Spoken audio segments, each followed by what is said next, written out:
आखिर वो कौन सी वजूहात हैं जिनकी बिना पर पाकिस्तानियों को मलेशिया एयरपोर्ट पर ही डिपोर्ट कर दिया जाता है।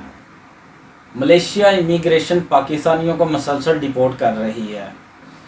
बहुत सारे पाकिस्तानियों के पास होटल बुकिंग भी है, रिटर्न टिकट भी है, शो मनी भी है, उसके बावजूद वो आपको डिपोर्ट कर देते हैं।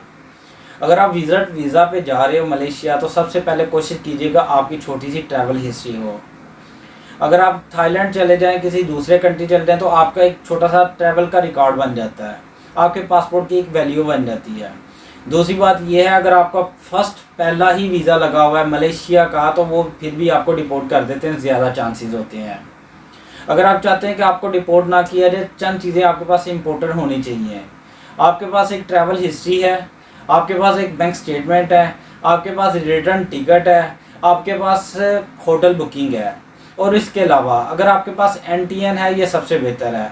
NTN हो आपके पास और चैम्बर ऑफ कॉमर्स का आपके पास कार्ड हो, आप वहाँ पे शो कर सकते हैं मैं एक मेंबर हूँ चैम्बर ऑफ कॉमर्स का, ये मेरा कार्ड है, तो मैं यहाँ पे इस काम के लिए आया हूँ। जिस काम के लिए आए हैं वहाँ पे आप बता सकते हैं कि मैं ये जगह देखना चाहता हूँ।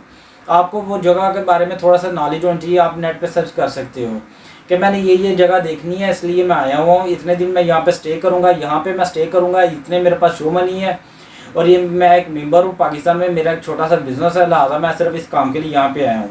आपको एंट्री ज़रूर दे दी जाएगी। और उसके अलावा दूसरा तरीका मलेशिया में एंटर होने का ये है,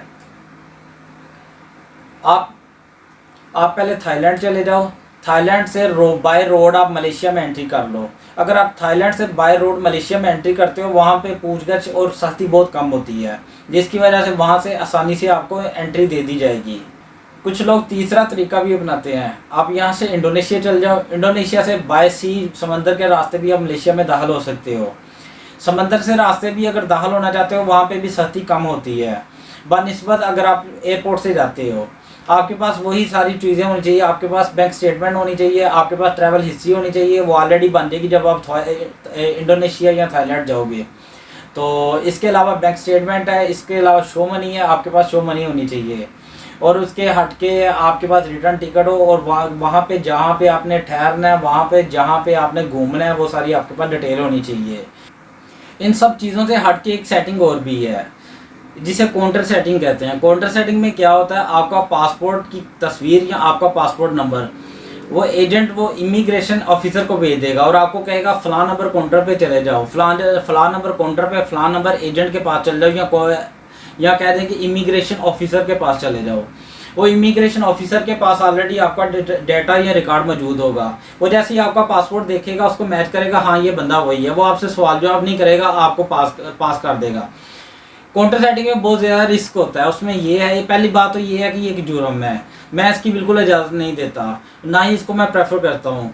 काउंटर सेटिंग में एक और प्रॉब्लम होता है, जिस तरह पाकिस्तान में या दूसरे ममालिक में CID होती है, उनकी पर्सनल फोर्स होती है, इसी तरह काउंटर सेटिंग के लिए ख़ासतौर पे वहाँ पे एयरपोर्ट में बंदे खड़े होते हैं। वो यही मॉनिटर कर रहे होते हैं कौन सा बंदा काउंटर सेटिंग करवाने के लिए आ रहा है या कौन सा बंदा काउंटर सेटिंग पे ऊपर पास होना चाह रहा है। वो इस बात को मॉनिटर करते हैं, जैसे उनको शक पड़ता है कि ये बंदा काउंटर सेटिंग के रिलेटेड है, उस बंदे को वहीं से अरेस्ट कर लेते हैं, पूछगिछ करते हैं। अगर वो बंदा वाकई वही बंदा हो जो कि काउंटर सेटिंग वाला ही है, काउंटर सेटिंग के ऊपर काउंटर क्रॉस करना चाह रहा हो, तो आपके लिए मसला बन सकता है। तो मैं तो काउंटर सेटिंग प्रेफर नहीं करूँगा।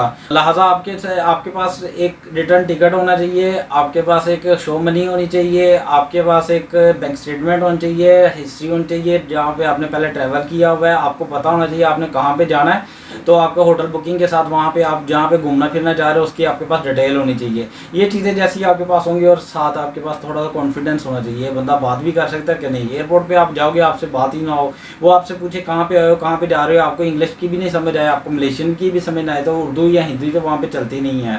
तो ये है कि कॉन्फिडेंस होना चाहिए, थोड़ा बोलना सीख लीजिए, आपको वो क्रॉस कर देंगे, वो आपको भेज देंगे, ठीक है आप जाओ। तो जैसे ही आप जाओगे तो एयरपोर्ट क्रॉस करोगे, मलेशिया में एंटर हो जाओगे, तो मौजें ही हैं। अपना ख्याल रखिएगा। बहुत शुक्रिया वीडियो देखने का, बहुत शुक्रिया। चैनल को सब्सक्राइब कीजिएगा, अगर वीडियो अच्छी लगे या इन्फॉर्मेशन अच्छी लगे दूसरों के साथ शेयर कीजिएगा। अस्सलाम वालेकुम।